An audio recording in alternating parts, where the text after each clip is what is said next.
So the Wednesday NASCAR Cup Series Darlington race just ended, um, like I don't know, 30 minutes ago, and I've decided I'm gonna um record a review for this one because this one um actually was is worth recording a review for. The first Darlington race of the weekend on Sunday wasn't really that great. Um, be it, it's the first time they've been back in 2 months or something to do with the package and the whole, you know, however the track was. I don't know what it was for. Maybe because it was longer, maybe because there wasn't rain in the area, but it wasn't like great. It was definitely um, one of the worst Darlington races I've watched, and obviously I still liked it because NASCAR's back, and you can't really hate on anything at the moment because what we're getting right now is better than nothing. So I'll take it for sure, and I'll say yes on a good race poll any day until stuff gets back to normal.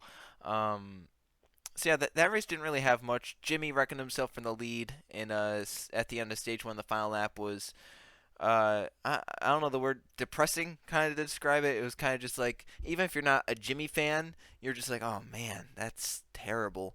And Kevin Harvick won it. That was cool. That was his 50th ever win. So in this Darlington race, didn't even think it would be going here on Wednesday. Um, Rain has been the forecast all week because of a tropical storm down there, and today was looking like the worst day of the week to try and get a race in. Tuesday looked better than today, and here tonight, Wednesday, looked like 80 to 90% chance to 100% chance of rain basically all afternoon, all evening, all night. So it looked like there was 0% chance they would get any sort of race in. I saw people that were like, I think giving NASCAR a 2% chance of getting in tonight is generous. Well, NASCAR found an opening, and they took that opening, seized it, and got all but 20 laps in. Um, for whatever reason, the rain kind of dissipated, and they had a huge opening back to some rain that was coming. They dried the track, got going, got to halfway, and almost got to the end of the race.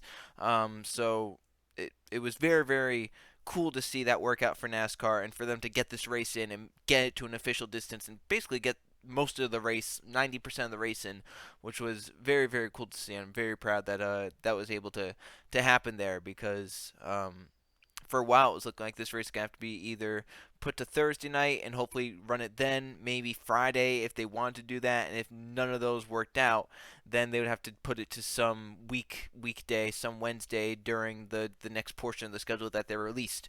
So it was looking very very grim, but they got it in, and very very pleased with how this race went. So Darlington Wednesday night, the first Wednesday night Cup race in a long time for NASCAR. So we'll see how the ratings go and whatnot. The ratings for Sunday were up, but they weren't really like fantastic. I wasn't really expecting them to be fantastic. It was I think 6.3 million, which is still better than any average race normally gets.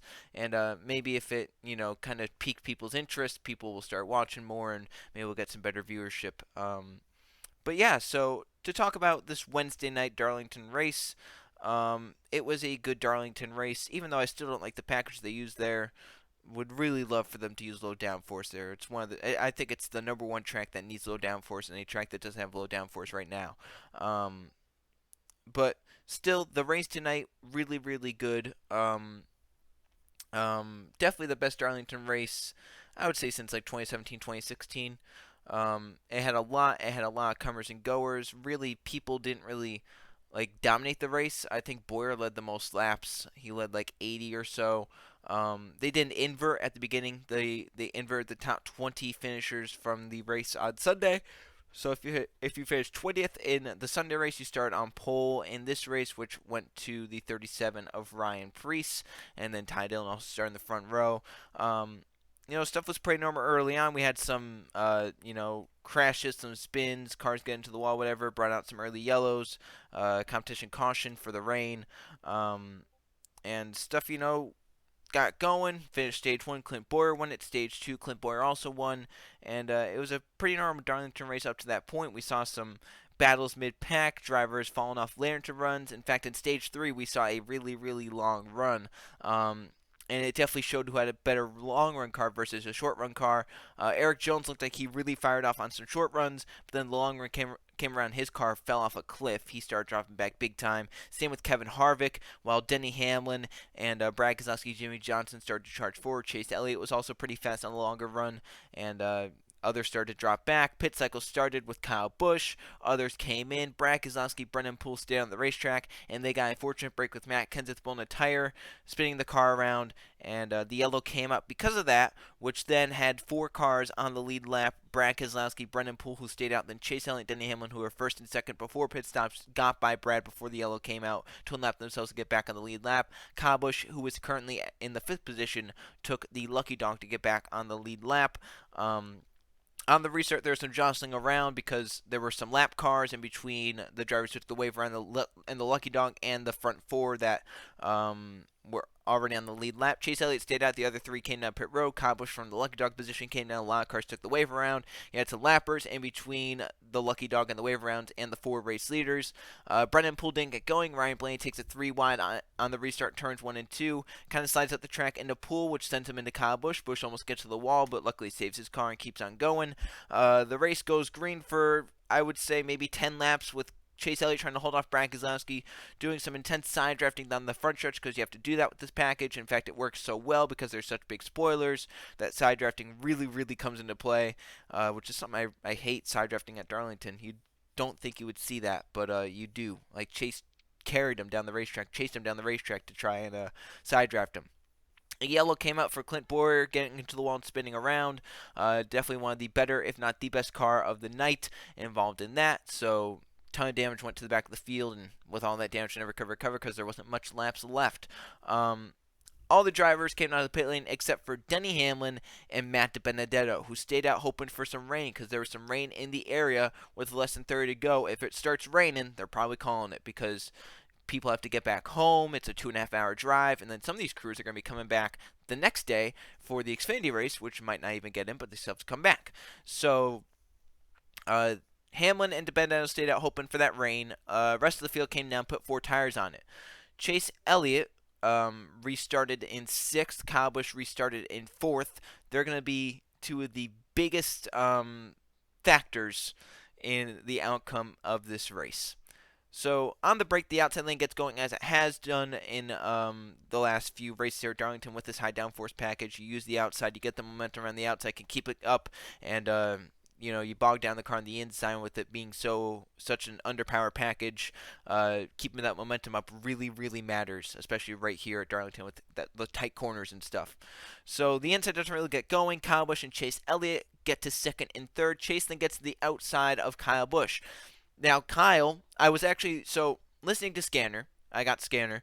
I listened to 3.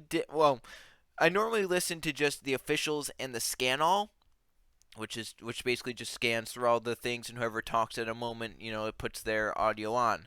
So I usually listen to that. However, in the Darlington Sunday race, scan all caught a moment where Kyle Busch was pissed off about the aero package, which made me laugh and made me want to listen to him in case he did it again. He basically said about like how these things suck in dirty air and traffic or whatever, and got pissed about it. So now I have 3 tabs open for Scanner. I have 1 on the officials, 1 on Scanall, and then 1 on Kyle Busch. So at the moment, I can hear Kyle Busch's spotter and what he's saying. And let me describe the scene for you. So Kyle Busch's spotter says, all right, outside the 9, outside, still there. He's pulling you. You have a gap behind the 9, gap behind the 9, get up behind the 9, get up behind the 9. And as Kyle Busch is hearing this, he's definitely looking in his mirror, saying, okay, that gap is closing with Kevin Harvick coming on the outside because he got run off the corner. Kyle was stuck on the inside through 3 and 4. Chase and Harvick ran the outside to get the run. So Kyle's going, okay, he has a run. I'm going to have to move up. And he turns right to move up into the hole, but that hole's not there because Chase is still on the outside. And Kyle completely wipes out Chase Elliott. There's nothing around it. Like, Kyle did it on accident. I mean, it's not like it was on purpose, but you can't go and say, well, it wasn't really his fault. It was Kyle Busch's fault. Full on Kyle Busch's fault, 100%. He took responsibility. It is truly his fault. he did everything wrong in the situation. He completely misjudged the hole. It happens to everyone. Everyone misjudges, but it was a terrible misjudgment. I mean, he misjudged it by a foot and a half or so. So it's Bud Chase into the inside wall from second position, bringing out the caution flag. The rain then starts. Denny Hamlin's out front. Denny Hamlin wins on the worn tires. Kyle Busch gets second, and for Chase fans, that's definitely gonna sting because you have the fresher tires than Denny Hamlin. If he doesn't get spun by Kyle Busch, he most likely wins the race. Not only is he in front of everyone else that has four tires, but he's running up onto Denny Hamlin who has worn tires. He's probably gonna pass Denny, and whether the rain stays away, and he'll probably win the race, or if the rain comes, he's gonna be out front. He's gonna win. So for Chase Elliott, that was a potential win gone down the drain for him because of a misjudgment from Kyle Busch. Afterwards, he showed his displeasure, flipping off Kyle Busch as Busch paced through 1 and 2. Alan Gustafson, Chase's crew chief, had some talk with Kyle. Alan used to be Kyle's crew chief. Some words were said, some curse words were said, so Fox had to cut away, so we didn't really get to see what was said. But obviously, Alan was not too happy with Kyle for sure, and it looked like Kyle was pretty pissed from his body language, so Alan must have said something that Kyle did not like. And yeah, so tempers have boiled over, and it was a truly interesting Darlington race for sure. I looked at the passing stats. It has stats that are just above the 2019 race here. However, you have to remember this was a 300-mile race. 500 kilometers is like 312 miles or something. So it was a shorter race than normal. Normally, Darlington is 500 miles long. This one was 312 miles long. Not even, because we didn't run 20 laps at the end. So for it to have as much as the 2019 race says something. If you look at another thing that they share, not only do they share green flag passes, they share green flag passes per lap. So they basically take the number of green flag passes, divide it by the number of laps run, and that's the number you get. This race here, I guess it's gonna be last night by the time this video goes up, had 13.3 per lap, which is the most in the loop data era of NASCAR at Darlington. So, fun fact there, had the most amount of passes per lap at Darlington, the loop data era. But yeah, so back to the Chase Elliott Kyle Busch incident. Me being a past Dale Jr. fan, you would think that definitely I despise Kyle Busch, and I'm just like, what an asshole. But I never really back when I first started, it was kind of like, oh, Kyle Busch, he sucks. Once Dale Jr. retired, I kind of was like, Kyle Busch, he's all right. Like, I'm not going to go root for the guy, but I'm not going to be, like, pissed off if he wins or does something. I'm just going to tell it like it is. Kyle Busch has misjudged a lot of stuff in the past few years. I mean, a lot of stuff. Think back to 2018, right? Go to the Bristol night race. He's bound with Martin Truex Jr. for the second position. And Kyle literally just misjudges the gap and turns up into Truex, spinning the 78 into the inside wall. They then go to Darlington. The same racetrack. Coming off turn 4, he's behind the lap car. I think it was Joey Gase. Off turn 4, goes up, spins him around. He's misjudged a lot, and I mean it's just kind of crazy to think about. You go back to all his Bristol incidents. I mean he's done the same thing at Bristol 3 times. You go back to the one with Brad Keselowski in 2010, where he swerves up in front of Brad down the backstretch and puts himself into the outside wall and then goes down to 3 and 4 and spins Brad around.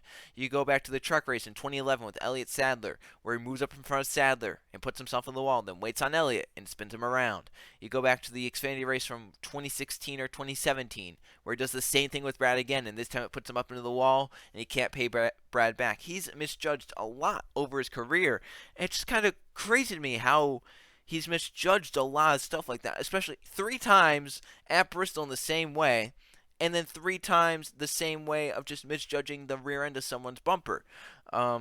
Granted, it was a misjudgment. It was not on purpose. Everyone makes mistakes. It happens. But, my gosh, I mean, it's kind of crazy, and obviously Chase Elliott and Chase fans are not going to see it like that, and rightfully so. I mean, anyone would be pissed if that happened. If that was, Chase Elliott spinning Kyle Busch fans had every right to be pissed off about what happened. If it was, Kyle Busch spinning Brian Keselowski fans had every right to be mad. Same thing with Denny Hamlin fans, if that were Denny Hamlin or Joey Logano or Jimmy Johnson, Alex Bowman, William Byron. Whoever you're a fan of, you have the right to be pissed if that happened to you. And certainly they should be pissed until either, if Chase were to get payback on Kyle, I don't know. But Obviously, you're normally pissed about it until your driver gets payback or until they start to smooth things over. And right now, I don't know how happy Chase is with Kyle. Kyle said he'll talk to Chase about it. I don't know if Chase is going to take the apology that well. And I don't know if he's going to pay him back, especially since the next race is at Charlotte. I don't think it's going to be. I don't think that's the place to do it. Maybe Bristol, because that's coming up on the schedule. So maybe watch out Bristol if those two are around each other. There might be some beating and banging. Who knows? But yeah, just kind of, Chase fans definitely have a right to be pissed off. I would be pissed off, furious, if that were Dale Jr. in Chase's position. I would be absolutely furious, and this video would be completely different right now. Um, I would be flinging shit across the room probably. That's how pissed I would be. Luckily, I'm not in that position anymore, and hopefully won't be with someone misjudging and taking out my driver. Hopefully, when he runs one Xfinity race a season, that doesn't happen. But yeah. So if you're a Chase fan watching this, just know you have the right to be pissed. Just don't be over exaggerating with the piss. Don't be like, he definitely did that on purpose. Or don't be like, Kyle Busch deserves to die, or Kyle Busch deserves to fly into the catch fence, or stuff like that. Just be like, man, Kyle Busch, what a dick, and then move on. Like, that's kind of my thoughts. Like, I'm like, from 2015, I'm still kind of pissed about Kevin Harvick. Kevin Harvick, what a dick. But I'm not, I'm not out here like Kevin Harvick deserves to die. I'm not gonna be like that. Even like Richmond 2008, I still harbor some feelings about that. Like I see, I'm like, oh god, but like I'm not here like Kyle Busch sucks because of that. I'm just like, gosh dang, I hate that. I hate seeing it. It's just kind of one of those things where I'm like, oh, I hate it, hate it, hate it. And I'm sure there'll be more things that you know I hate about about the past. But I think that's all. Good race here in Darlington, and we're very fortunate to have even gotten 200 laps in of that race because it was looking like we were going to get zero in tonight. So, great job by NASCAR and the track drying crew to get everything done in a timely fashion to get to racing here on a Wednesday night in Darlington. We'll see if the Xfinity race goes at noon. I really, really doubt it. It might go at night though. It looks like it's clearing up into the evening with more scattered showers rather than full-on showers. So that it might work out for Thursday. If not, we'll see if they want to run it on Friday, and if not, it might be postponed or canceled or something. I don't know. I don't know what they're gonna do with that, but just think we have that, and then we have the Coca-Cola 600 on Sunday, which hopefully isn't affected, and then you have Xfinity on Monday, Trucks on Tuesday, another Cup race on Wednesday at Charlotte. So we got a full week coming up, and then we kind of get back to Sunday schedule with races every Sunday. So we'll return to a little bit of normalcy with that regard. We won't have any Wednesday races unless stuff has to get postponed to then. So I think that's all. I think I said my piece. I think I said it well. I think took everything great here tonight. Didn't overreact, and it was fun. It was a fun race to watch for sure. So thanks for watching, everyone, and I'll see you guys for the next video.